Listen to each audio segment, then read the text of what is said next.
अरे भाग्यवान, मेरे जूते कहाँ रखे हैं? मुझे बाहर जाने में देर हो रही है। तभी मालती कमरे में आती है। ये रहे आपकी जूते। मैं इन्हें साफ करने के लिए ले गई थी। अरे वाह, तुम कितनी समझदार हो। मेरे बिना कुछ कहे ही सारे काम कर देती हो। तभी मालती झिझकते हुए रमेश से कहती है, सुनिए जी, आपसे एक बात कहूँ, बुरा तो नहीं मानेंगे ना? अरे नहीं नहीं, बेफिक्र होकर कहो।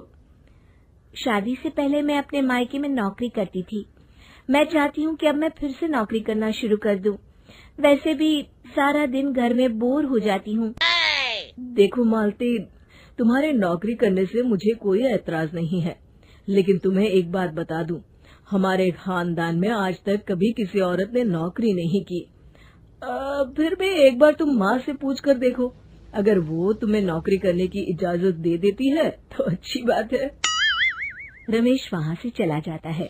फिर उसी शाम मालती अपनी सास के पैर दबा रही होती है। तभी उसकी सास मालती से कहती है, अरे क्या बात है बहू, आज तो ठीक तरह से मेरे पैर नहीं दबा रही। किसी ख्याल में खोई पड़ी है क्या? मैं भी तो जानूं आखिर बात क्या है। दरअसल वो माँ जी। अरे हाँ हाँ बोलो, इतना सोच क्यों रही हो? माँ जी, अगर आप बुरा न माने तो मैं नौकरी करना चाहती हूँ। घर के काम करने के बाद मेरे पास काफी वक्त बच जाता है।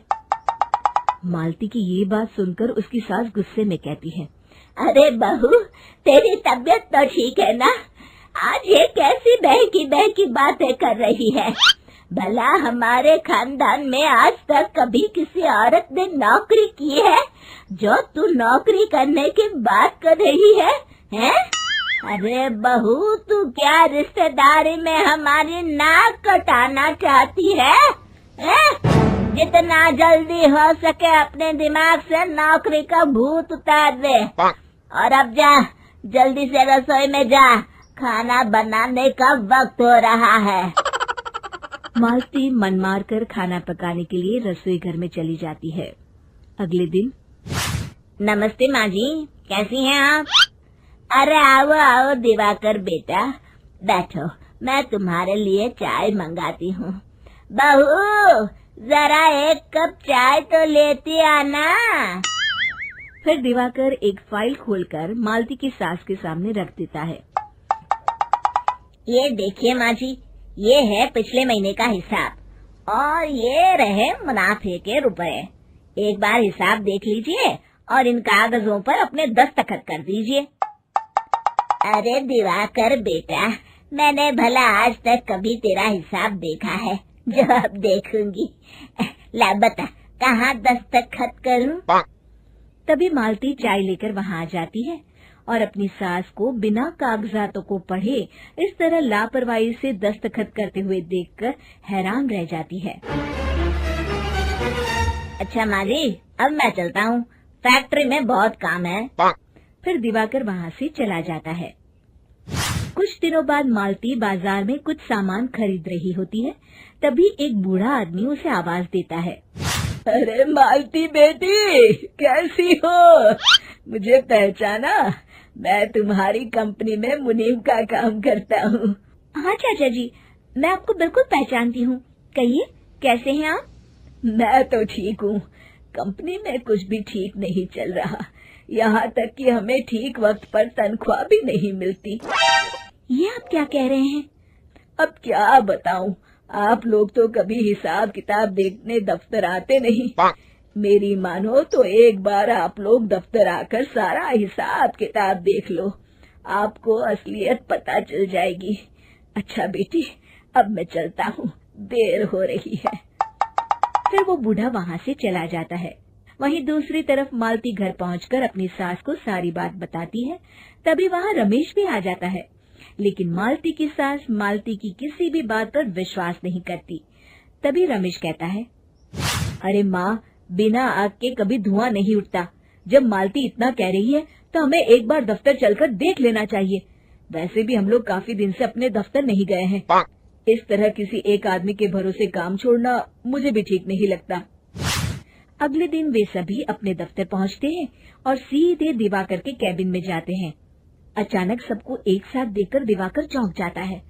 अरे माँ जी, आप सब लोग अचानक यहाँ कैसे आ गए? अगर कुछ काम था तो मुझे एक फोन कर दिया होता, मैं आपके घर आ जाता। तभी मालती की सास कहती है, अरे दिवाकर बेटा, आज मैं हिसाब देखने दफ्तर आई हूँ, जरा मुझे पिछले 6 महीनों का हिसाब दिखाना तो बेटा। दिवाकर घबराते हुए हिसाब की फाइल मालती की सास को देता है। मालती की सास फाइल लेकर मालती को देती है और कहती है, ले बहू, देख ले हिसाब। मालती फाइल को बड़े गौर से देखती है और अगले ही पल उसे सारी गड़बड़ी समझ में आ जाती है। वो अपनी सास से कहती है, माँ जी, मुनीम चाचा बिल्कुल सही कह रहे थे। हमारी कंपनी में पिछले 6 महीनों में जितना मुनाफा हुआ है, हमें उसका आधा पैसा भी नहीं मिला। यूँ समझ लीजिए कि 1 रुपये में सिर्फ चवन्नी ही हमारे हाथों में आई है। मालती की बातें सुनकर मालती की सास गुस्से से दिवाकर को पूछती है, क्यों दिवाकर, मेरी बहू जो कह रही है वो सच है? दिवाकर समझ जाता है आज उसका भांडा फूट चुका है। वो गिड़गिड़ाते हुए कहता है, मुझे माफ कर दीजिए माँ जी, मैं पैसों के लालच में अंधा हो गया था। अरे वाह दिवाकर, तू तो एक नंबर का चोर निकला। इतने दिनों से मैं तुझ पर आंख बंद करके भरोसा करती रही और तू मुझे ही चुना लगाता रहा। अभी के अभी निकल यहाँ से और दोबारा अपनी शक्ल मत दिखाना। दिवाकर वहाँ से भाग जाता है। मालती की सास मालती को शाबाशी देते हुए कहती है, बहू, आज मैं समझ गई कि पढ़ाई लिखाई हमारी जिंदगी में कितनी जरूरी है। मैं बहुत किस्मत वाली हूँ जो मुझे तुझ जैसी बहू मिली है।